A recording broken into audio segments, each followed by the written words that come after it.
Nous abordons aujourd'hui un sujet très complexe dans notre exploration de la prophétie. C'est un sujet incontournable, car nous devrons tous y faire face si le Christ ne revient pas, la mort prophétique. Quel que soit l'angle sous lequel on l'aborde, ce n'est pas un sujet facile à aborder, car c'est un sujet délicat. Pourtant, ne pas en parler reviendrait à ignorer un élément clé du progrès de la prophétie et de notre propre destinée. C'est pourquoi, du mieux que je peux aujourd'hui, je souhaite expliquer la mort et la relier au programme prophétique de Dieu. Je souhaite partager 3 points sur la mort tirés de Luc 16. J'espère qu'à la fin, vous la comprendrez et serez capable de l'affronter, comme nous le devrons si le Christ ne revient pas. Le premier point que nous souhaitons partager avec vous aujourd'hui est l'inéluctabilité de la mort. Le verset 22 nous dit « Le pauvre mourut », et puis on nous dit « Et le riche mourut aussi ». La mort sait vous localiser, quelle que soit votre position sociale. Elle dit « Il habitait dans la pourpre ». Cette pourpre était celle des vêtements de haute couture de l'époque. C'était la royauté. Il vivait dans la splendeur. Il faisait partie du style de vie des riches et célèbres, mais il est mort. On nous dit que Lazare, qui était un mendiant, était un candidat à l'aide sociale, mais il est mort aussi. Alors que vous soyez riche, pauvre, ou entre les deux, noir, blanc, ou entre les deux, que vous soyez haut, bas, ou entre les deux, c'est inévitable. Ou comme le dit Hébreux 9, 27, il est réservé aux hommes de mourir une seule fois. Au cas où vous l'ignoriez, vous mourrez par choix. Votre date de mort est déjà inscrite au calendrier. Vous pourriez être en retard pour beaucoup de choses dans votre vie, mais vous serez à l'heure pour celle-ci. Je sais que vous faites du sport, du jogging, de la course, que vous mangez sainement, que vous passez peut-être des examens médicaux, tout cela pour retarder l'inévitable. Mais quelle que soit cette date, vous la respecterez. Alors, si vous faites tout votre possible pour rester en bonne santé, mais que Dieu a une date inscrite sur votre calendrier, vous vous ferez renverser par une voiture. Vous ne la manquerez pas. Il est réservé aux hommes de mourir une seule fois. On meurt par choix. Et même si Dieu a prévu tout cela, c'est lui qui détermine la date, car c'est inévitable. Maintenant, je veux rentrer chez moi en voiture. C'est inévitable parce que la culture veut que vous l'oubliez. Ils essaient de nous en détourner par la publicité. Ils essaient de nous en distraire, alors que c'est tellement inévitable et tellement imprévisible. La deuxième chose que je veux partager avec vous est qu'est-ce que la mort? Nous savons qu'elle est inévitable, mais qu'est-ce que c'est exactement? Pourquoi existe-t-elle? Je ne suis pas venu aujourd'hui pour vous dire ce que tout le monde pense. Les spéculations sont une chose, la révélation en est une autre. Dieu n'a pas gardé le silence sur la mort, sur ce qu'elle est et sur ce qui se passe quand on y participe. Alors, laissez-moi vous aider à comprendre ce mot. Dans la Bible, mort signifie séparation et non cessation, ni l'arrêt de quelque chose. Il signifie la séparation de quelque chose. Alors, mémorisez ce synonyme. La mort est séparation. Dieu a dit à Adam et Ève, le jour où vous mangerez de ce fruit, vous mourrez certainement. Mais le jour où ils ont mangé du fruit, ils ne sont pas morts. Ils marchaient, parlaient, vivaient, élevaient des enfants, etc. Pourtant, Dieu a dit, le jour où vous en mangerez, vous mourrez certainement. C'est parce que Dieu parlait de la première sorte de mort, la mort spirituelle, qui signifie la séparation de la communion avec Dieu. Ils furent retirés du jardin, et cela se produisit ce jour-là. Bien qu'ils fussent physiquement vivants, ils étaient spirituellement séparés, et Dieu appela cela la mort. Ainsi, une forme de séparation ou de mort est la mort spirituelle, la séparation de la communion avec Dieu. Mais aussi à cause de leur péché, une seconde définition de la mort est apparue, la mort physique. La mort physique est la séparation de l'âme et du corps. Votre âme, c'est vous. Vous êtes votre âme. Vous n'êtes pas votre corps. C'est pourquoi vous pouvez vous séparer de parties de votre corps et rester en vie, car vous n'êtes ni votre corps ni ses parties. Votre corps n'est qu'une maison, un réservoir, un lieu de rétention pour celui qui y réside. Et celui qui vit dans le corps, c'est vous, votre âme, votre esprit, vos émotions, votre volonté et votre conscience. Tout cela constitue votre âme. C'est pourquoi, lorsque la Bible parle de votre vie, elle utilise le mot âme. L'âme qui pêche mourra certainement. Elle parle de la vie de la personne. Je sais que dans notre monde, on veut que l'accent soit mis sur votre corps, votre beauté, votre lieu de résidence, votre voiture, tout ce qui est extérieur, mais rien de tout cela ne vous concerne. C'est pourquoi une personne peut être belle jusqu'à ce qu'on apprenne à la connaître. Car elle peut avoir un beau corps, mais une âme affligée. Votre âme, c'est vous. Au moment où la vie prend fin, votre âme quitte le corps, il se sépare. À vos funérailles, la seule personne qui ne sera pas là, c'est vous, car l'âme s'en va. L'enveloppe continue à se détériorer et à se désintégrer jusqu'à ce que le nouveau corps soit donné. Il y a donc une séparation. Il y a donc la séparation spirituelle due au péché qui nous a séparés de la communion avec Dieu, résultant en une séparation physique de la partie immatérielle de nous-mêmes, notre âme, lorsque l'âme quitte le corps. Il existe ensuite une troisième forme de mort, la mort éternelle, qui est la séparation éternelle d'avec Dieu. J'en parlerai dans un instant. Ce que je veux dire, c'est que la mort ne signifie pas la fin de la vie. Elle signifie qu'une séparation a eu lieu. C'est tout ce que cela signifie. Il est donc techniquement incorrect de dire d'une personne décédée que sa vie est terminée. Sa vie ne fait que commencer. La mort est donc inévitable et inéluctable. Mort signifie séparation et non annihilation ou cessation d'existence. Mais cela nous amène au troisième aspect de la mort. La mort vous ouvre deux destinées différentes. Permettez-moi de le répéter. Elle vous permet d'échapper au temps et d'accéder à une ou deux destinées éternelles. Vous choisissez, mais vous n'avez que deux choix. C'est tout. Il n'y a pas de troisième choix. Je dois donc maintenant vous parler de ces deux destinées, car chacun entrera dans l'une ou l'autre selon votre choix. On nous dit que le riche et le pauvre sont morts au verset 22. Le pauvre a été enterré. On nous dit que le riche fut enterré. On nous dit que le pauvre fut emmené par des anges dans le sein d'Abraham. Pourquoi? Parce qu'Hébreux 1,14 dit à chaque croyant, un ange lui est assigné. Et l'une des tâches de vos anges, à votre mort, est d'escorter votre âme au paradis, lieu de repos et de protection divine. Ainsi, en tant que croyant, vous avez un accompagnateur personnel jusqu'en la présence même de Dieu. Le riche meurt et ouvre les yeux sur l'Hadès. Regardons-le de plus près. Et il vit de loin Abraham et Lazare dans son sein. Eh bien, attendez une minute. Le riche meurt et il voit. Il voit. Non seulement il voit, mais il reconnaît, car il voit Abraham et Lazare, et il sait qui ils sont. Le verset 24 dit « Il cria ».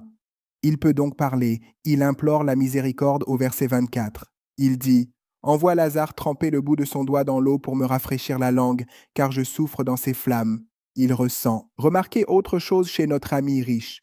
Il a conservé sa nature pécheresse, car il continue de commander les autres. Dis à Lazare ce qu'il doit faire, car c'est lui le mendiant et moi le riche. L'une des choses que j'aborderai lorsque nous parlerons de l'enfer, c'est que tu conserves ta nature pécheresse. Ainsi, tout ce qui te cause des maux maintenant le restera pour l'éternité. Il dit, envoie Lazare tremper le bout de son doigt dans l'eau. Je souffre dans ces flammes. Abraham lui dit au verset 25, mon enfant, souviens-toi que tu as reçu de bonnes choses durant ta vie, et Lazare de mauvaises. Pas de maladie d'Alzheimer en enfer. Il dit, souviens-toi. Tu peux te souvenir. Ceux qui ne connaissent pas le Seigneur Jésus-Christ et qui vivent sans comprendre son salut se souviendront toujours de ce jour où vous étiez ici, où vous avez entendu la bonne nouvelle et l'avez ignorée une fois de plus. Vous vous en souviendrez. Et de toutes les autres fois où vous vous êtes contenté de la religion et avez évité la rédemption. Cet homme était religieux parce qu'il se nomme Père Abraham. Il l'appelle Père Abraham. Il dit, il y a un gouffre entre nous et vous, un grand abîme. 26, il dit, vous ne pouvez pas venir à nous, et nous ne pouvons pas venir à vous. Quelle horreur de voir le ciel et de ne pas pouvoir y aller, de reconnaître ceux qui sont là et de savoir qu'on ne les touchera jamais, qu'on ne leur parlera jamais, qu'on ne les prendra jamais dans ses bras, et de savoir que ce fossé est si grand qu'il ne peut être franchi ni dans un sens ni dans l'autre. Ainsi, hommes et femmes entrent dans l'éternité dans un état conscient, et vous êtes la même personne dans l'éternité que vous êtes maintenant, car c'est votre âme qui est partie là-bas, et vous avez été créé avec une forme qui lui correspond. C'est pourquoi il peut voir, toucher et goûter, et Lazare a un doigt. Il y a un cadre. Il est dans l'Hadès. N'allez pas trop loin pour l'instant. Hadès serait comparable à une prison de comté où un prisonnier attend d'être incarcéré dans une prison fédérale. C'est un lieu provisoire jusqu'à ce que la détention définitive soit déclarée. C'est pourquoi, à la fin du livre de l'Apocalypse, il est écrit « Hadès est jeté dans les temps de feu ». C'est une prison de comté attendant d'être incarcérée dans une prison fédérale. Cette question est la plus importante de votre vie, car elle concerne votre éternité, et vous ne pouvez la prendre que dans cette vie. Vous ne pouvez pas la prendre dans l'au-delà. Le gouffre est comblé, il est comblé. Ce n'est pas un problème concernant votre voisine, votre mère. Je connais la chanson J'ai une mère là-bas où Jésus est. Mais la question est, a-t-elle un enfant qui va naître là-bas où Jésus est? C'est immédiat. La fraction de seconde où la vie prend fin est la fraction de seconde où vous entrez dans l'éternité. Si vous êtes croyant aujourd'hui, le seul enfer que vous vivrez sera celui que vous vivrez dans cette vie. Si vous n'êtes pas croyant aujourd'hui, le seul paradis que vous connaîtrez jamais est celui que vous obtenez dans cette vie. Mais tant que vous avez encore du souffle dans vos poumons et une âme dans votre corps, vous avez le choix de votre destinée éternelle. Dieu vous permettra de choisir. Vous pouvez le choisir ou non, mais le choix vous appartient et c'est à vous de le faire. Mais vous ne savez pas quand le temps viendra à manquer. Donald Grey Barnhouse, le grand prédicateur d'antan, rentrait chez lui après les funérailles de sa première femme. Il était dans la voiture et il conduisait, et l'un de ses deux enfants à l'arrière lui a dit « Papa, explique-moi la mort. » On ne comprend pas. Barnhouse se demandait « Que puis-je dire à mes enfants ?» Et alors qu'il réfléchissait à ce qu'il allait dire, un gros camion l'a dépassé, projetant son ombre sur sa voiture. Il a dit à ses enfants « Les enfants, vous voyez ce camion ?» Ils ont répondu « Oui, papa. » Il a dit « Ceux qui meurent en Christ sont frappés par l'ombre. Ceux qui meurent en dehors du Christ sont frappés par le camion. » L'ombre de la mort est bien différente. Il y a une ombre quand on perd la vie, quand on perd des êtres chers. Il y a un moment sombre, mais c'est une ombre. Ce n'est pas le camion. Si vous êtes ici aujourd'hui et que vous connaissez le Christ, la mort est un irritant et gênant. Si vous êtes ici aujourd'hui et que vous ne connaissez pas le Christ, la mort est un désastre qui attend et vous ne savez pas quand.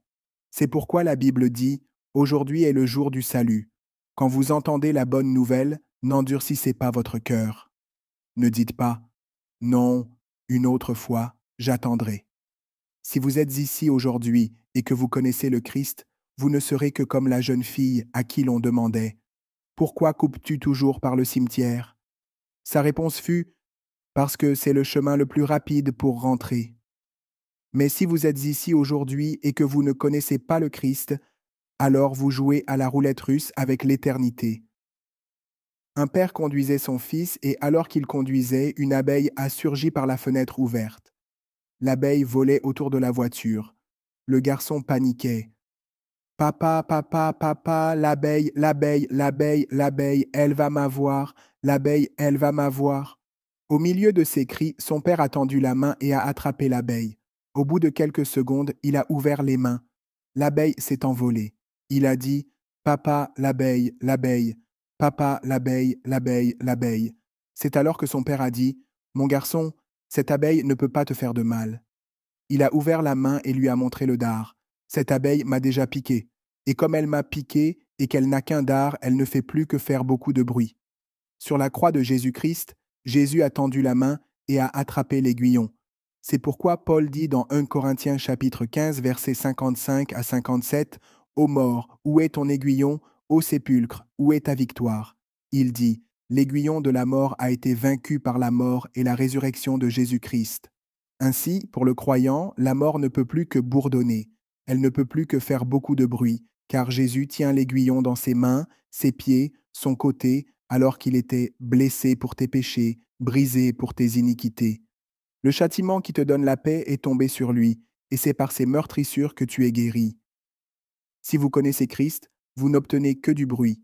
Si vous ne connaissez pas Christ, vous mourrez. Eh bien, je suis ravi que vous nous rejoigniez aujourd'hui et je crois que la parole de Dieu va enrichir vos vies. J'ai un sujet aujourd'hui qui peut paraître un peu particulier au début, mais Dieu me l'a mis à cœur et je pense qu'il va vraiment aider beaucoup de gens. Je veux vous parler de ce qui nous arrive après notre mort. Vous savez, beaucoup de gens vivent comme s'il n'y avait pas de lendemain, mais demain arrive toujours. Et la mort est quelque chose que nous, absolument aucun d'entre nous, ne pouvons éviter. Il y a beaucoup de choses que nous pouvons éviter dans la vie, mais nous allons tous mourir un jour. C'est donc un sujet pertinent auquel nous devons consacrer un peu de temps, car nous voulons être sûrs qu'après notre mort, nous finirons au bon endroit. Et la mort, c'est vraiment la mort ici-bas. Ce n'est pas comme si on cessait d'exister. Notre corps ici-bas se réduit en cendres et en poussière, et notre âme et notre esprit s'en vont ailleurs. Nous n'avons donc que deux choix. Pour le dire franchement, soit nous irons au paradis, soit nous irons en enfer. Et je pense que toute personne sensée, sans même avoir de description précise, choisirait le paradis plutôt que l'enfer. La Bible dit qu'en enfer, ce sera la misère, les pleurs et les grincements de dents. Évidemment, ceux qui ne croient pas en Christ n'y pensent souvent pas du tout. Ou peut-être avez-vous même inventé une doctrine selon laquelle vous allez vous réincarner et revenir sous une autre forme. C'est réconfortant, certes, mais ce n'est pas biblique. La Bible le dit dans Hébreux 9, 27, et j'adore ça, car il est réservé à tous les hommes de mourir une seule fois, non pas de mourir plusieurs fois et de revenir sous une autre forme, mais de mourir une seule fois, après quoi viendra le jugement. Ainsi, nous serons tous confrontés à Dieu. J'adore Romains 14, 12, qui dit que chacun rendra compte à Dieu pour lui-même.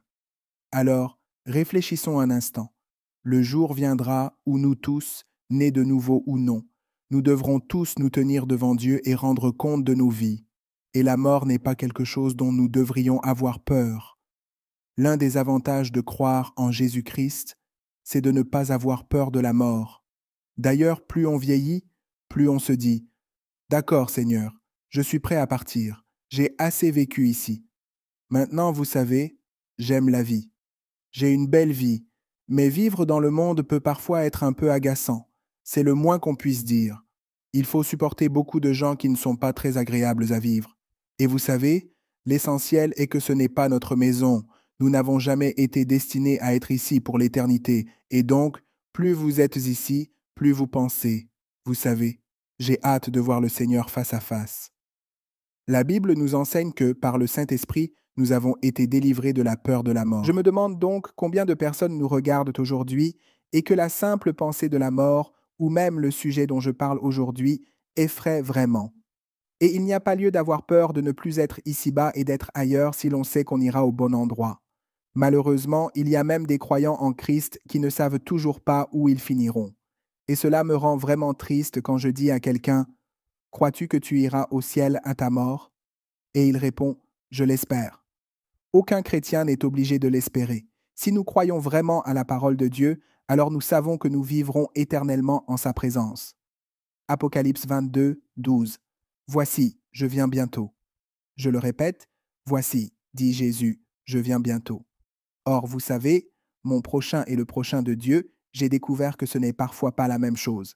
Mais dans ce cas précis, je ne veux pas supposer qu'il va remettre cela à plus tard. Et j'apporterai mon salaire et mes récompenses pour rendre à chacun selon le mérite de ses œuvres et de son travail. Il est important d'en parler un peu, car en tant que croyants en Jésus-Christ, nous ne serons pas jugés sur notre salut tant que nous ne pourrons pas accéder au ciel. C'est un don de Dieu que l'on reçoit uniquement par la foi, comme le montrent les magnifiques passages d'Éphésiens 2, 8 et 9. Pour ceux d'entre vous qui n'ont pas encore reçu Christ comme Sauveur, cela devrait vous apporter un grand réconfort aujourd'hui et vous aider à prendre la décision de ne plus remettre cela à plus tard. Car c'est par la grâce gratuite, la faveur imméritée de Dieu, que vous êtes sauvés, délivrés du jugement et rendus participants du salut de Christ, et c'est par votre foi.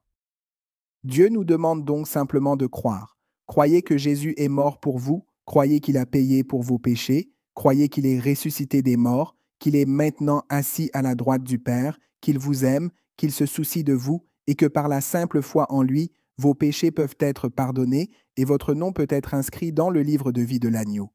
Je ne sais pas ce que vous en pensez, mais je pense que nous devrions faire une pause et rendre un grand hommage à Dieu. Amen. Quelle bonne nouvelle. Et cela ne vient pas de vous, ni de votre propre œuvre, ni de vos efforts, mais c'est le don de Dieu. Autrement dit, nous ne pouvons pas le gagner, nous ne pouvons pas le mériter. Aucune de mes bonnes œuvres, ni la vôtre, ne pourrait me rendre assez bon pour que Dieu dise « Bon, maintenant tu es assez bon, je t'accueille. » C'est toujours par le Christ. Il est venu et a fait pour nous ce que nous ne pourrions jamais faire pour nous-mêmes. Il est venu et a vécu une vie parfaite et sans péché dans un corps humain. et il a porté nos péchés avec lui sur la croix, non à cause d'œuvres ou de l'accomplissement de la loi, afin que personne ne se glorifie. Autrement dit, Dieu ne veut pas que nous disions « Eh bien, je le mérite » ou « Je l'ai mérité ». Vous savez, aussi bon que soit chacun d'entre nous, nous ne pouvons toujours pas dire que nous méritons d'avoir une relation avec Dieu, car sa sainteté et sa grandeur sont si éloignées de toute bonté que nous pourrions accomplir. Et donc, même ceux qui nous regardent aujourd'hui et qui se disent « Eh bien, je suis quelqu'un de bien », vous savez quoi? Peut-être, mais cela ne vous mènera pas au paradis, car, aussi bons que nous soyons, la Bible dit que si nous vivons selon la loi, si nous faisons une seule chose de mal, nous sommes coupables de tout ce qui est mal. C'est pourquoi nous avons besoin de Jésus. Nous devons nous préparer pour l'éternité, que nous soyons nés de nouveau ou non, chacun de nous doit se préparer pour l'éternité. Voyez-vous, il est très clair qu'un croyant ne sera pas jugé sur son salut ou non. Devant Dieu, s'il vous demandait « Pourquoi devrais-je vous laisser rentrer ?», répondez simplement « Parce que je crois en Jésus », et c'est tout. Vous ne serez pas jugé sur votre salut ou non, mais, et c'est un point que beaucoup de croyants ne prennent pas suffisamment en compte, je pense, nous serons jugés et recevrons ou perdrons des récompenses pour les œuvres que nous avons accomplies ou non pendant notre vie ici-bas. Permettez-moi de le répéter, nous serons jugés pour les œuvres que nous avons accomplies ici-bas. Et la Bible dit que toute œuvre non motivée sera consumée, et nous en perdrons la récompense, même si nous sommes sauvés. Je peux donc faire toutes sortes de bonnes œuvres, c'est pourquoi, voyez-vous, vous pourriez penser être une personne vraiment bonne. Eh bien, vous savez quoi? Si vous n'êtes pas en Christ, si vous ne croyez pas en Christ, toute cette bonté ne comptera pas devant Dieu. Mais c'est réconfortant pour moi de savoir que je peux faire beaucoup d'efforts ici-bas, que j'aime mes ennemis et que je suis bon envers ceux qui ne sont pas faciles à aimer. Vous savez, je donne financièrement pour le royaume et je crois que nous en voyons les récompenses ici-bas. Mais si nous ne voyons pas ici-bas ce que nous pensons devoir voir, la bonne nouvelle, c'est que nous le verrons une fois au ciel. Et je crois que nous avons tous une merveilleuse récompense en réserve. Honnêtement, je ne veux pas aller au ciel et découvrir que j'avais tout ce qui aurait pu m'être utile, mais que j'ai tout perdu parce que j'ai perdu mon temps. Ou bien je suis croyant en Christ, mais j'ai passé toute ma vie à être en colère contre quelqu'un qui m'a fait du mal quand j'étais enfant.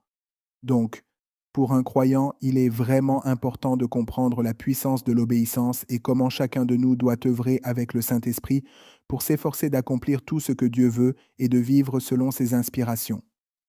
J'ai lu récemment une déclaration que j'apprécie beaucoup. Elle disait « Personne ne devrait avoir peur de l'échec. Ce dont nous devrions davantage avoir peur, c'est de réussir quelque chose d'inutile. N'est-ce pas une bonne chose? En fait, je pense que cela mérite d'être répété. Nous n'avons pas besoin d'avoir peur de l'échec. Ce que nous devons craindre, c'est de passer notre vie à faire quelque chose, de réussir quelque chose d'inutile. J'adore ça. Ne vous sentez pas trop à l'aise ici-bas. Psaume 119, 19. Je suis un étranger et un résident temporaire sur la terre. Ne me cachez pas vos commandements. Vous savez, ce n'est pas notre chez nous. Si vous n'êtes pas vraiment à l'aise ici, il est logique que vous ne le soyez pas. En fait, je pense que si vous êtes trop à l'aise ici-bas, c'est qu'il y a peut-être un petit problème. Nous ne sommes que de passage. Ce n'est pas notre chez nous. Nous sommes de passage. Nous avons une tâche à accomplir ici-bas. Représenter le Christ sur terre, afin que les gens puissent le voir à travers nous.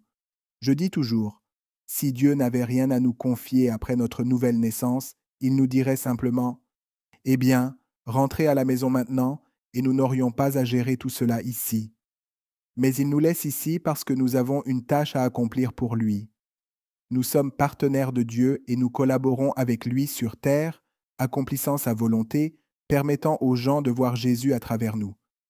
Je crois donc, et c'est ce que je dis depuis un an, que nous devons passer la majeure partie de notre temps ici-bas à nous préparer pour l'éternité.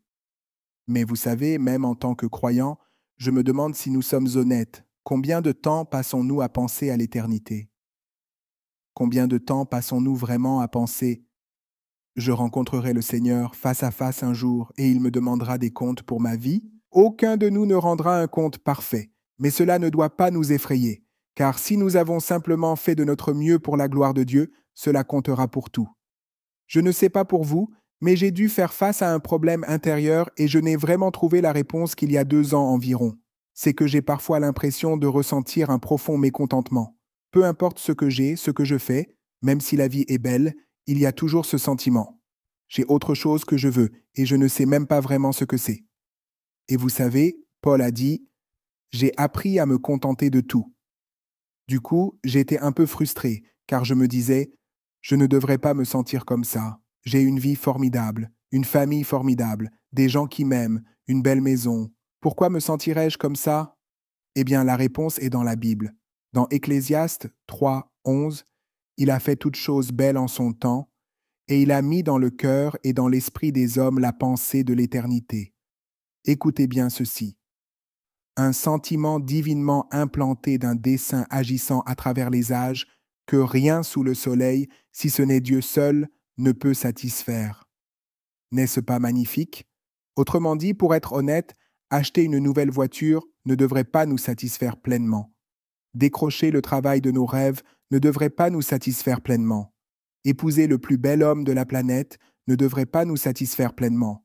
Car il y a quelque chose au fond de notre cœur que nous savons ne jamais pouvoir avoir ici-bas. Voir Jésus face à face et vivre en sa présence. Amen.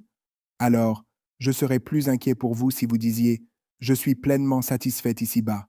J'adore ça, j'adore ça, j'adore la terre, j'adore le monde, j'adore mes biens. Je serais plus inquiet pour toi si tu me disais ça que si tu me disais, tu sais Joyce, j'ai une vie formidable. Dieu a été si bon pour moi, mais il me manque encore un petit quelque chose.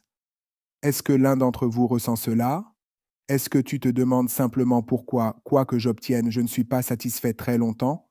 Et vois-tu ce que l'ennemi brandit devant les gens, et ça arrive aux croyants, mais ça arrive vraiment aux incroyants, c'est que s'ils sont malheureux, ils se disent, encore une chose, s'ils peuvent obtenir ça, alors ils seront heureux. Mais je veux que tu m'entendes bien aujourd'hui. Les choses, le succès, la célébrité, la fortune ne peuvent pas et ne pourront jamais te rendre heureux à long terme parce qu'elles ne font rien pour notre esprit. Elles peuvent t'exciter, ma chère. Je veux dire, je peux voir quelque chose de nouveau, une nouvelle tenue. C'est comme, waouh, je peux avoir la chair de poule et être tout excité, comme n'importe quelle femme. Mais vous savez quoi? Ça va s'user.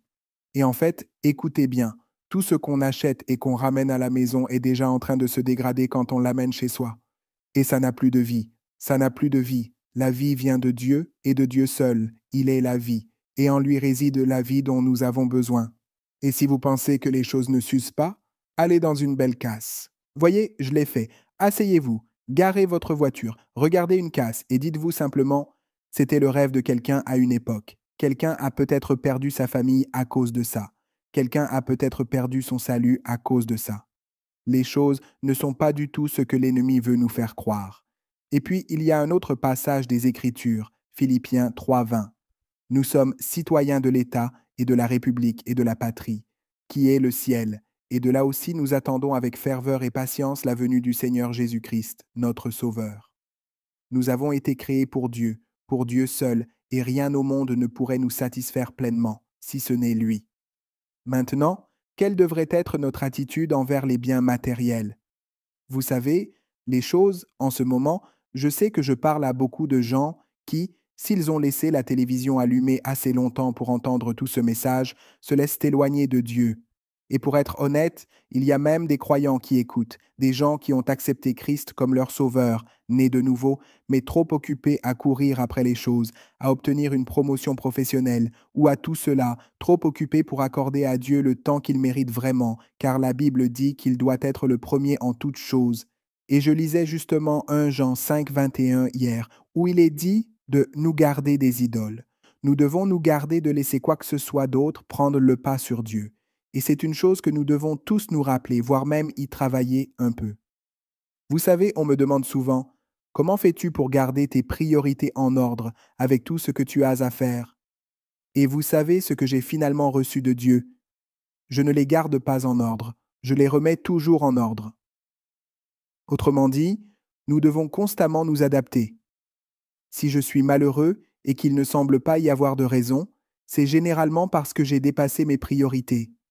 Si je suis constamment épuisé et que je me plains sans cesse, vous savez, Quand on se plaint sans cesse en tant que croyant en Jésus-Christ, il faut se demander quelle est la racine du problème. Et souvent, la racine du problème n'est pas que nous ayons besoin de plus d'autre chose, mais peut-être que nous avons laissé cette autre chose prendre plus d'importance qu'elle ne devrait l'être. Matthieu 6, 33. Cherchez premièrement le royaume et la justice de Dieu, et toutes ces choses nous seront données par-dessus. Dieu n'est pas contre le fait que nous ayons des choses. Il a créé la beauté. Il veut que nous ayons de belles choses. Il veut que ses enfants soient bénis.